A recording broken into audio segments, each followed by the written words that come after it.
Ki khubor ka Batesi TV. Ka umdi basnyambak penjaslian. Rupa Premium Meghalaya.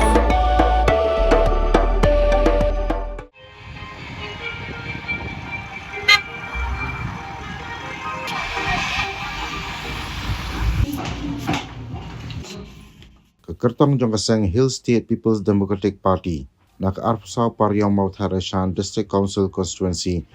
kong Pinda Warjri kabadai hakaju upor ka himmen UMLA ka Mautharashan uba Shaklar Warji hak shitarik urumpang araja arpsan kala lay bathap kerteng yaladi banyak kunya ka election MDC shaka KHEDC kaban salong hak arpui tarik urumpang araja arpsan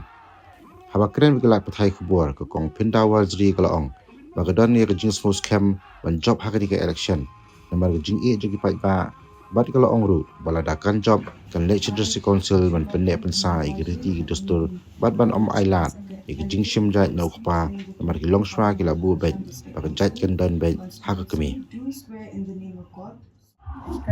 thong ka jonga hi te kadangan ni shakmat namata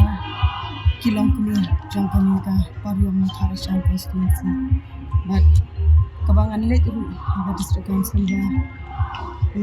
perpunya bisa dikerti ke district kumbala juga masyarakat kumbala nilai keren dia kata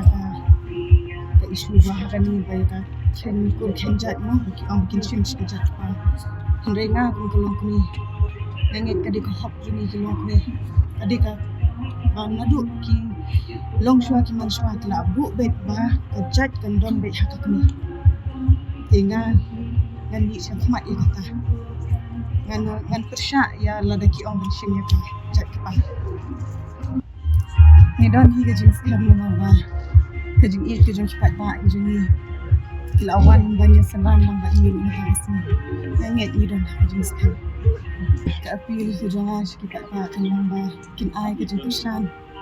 kenang ni poi syakatang gajing job nama gajing job gajing kalau gajing job gajing ki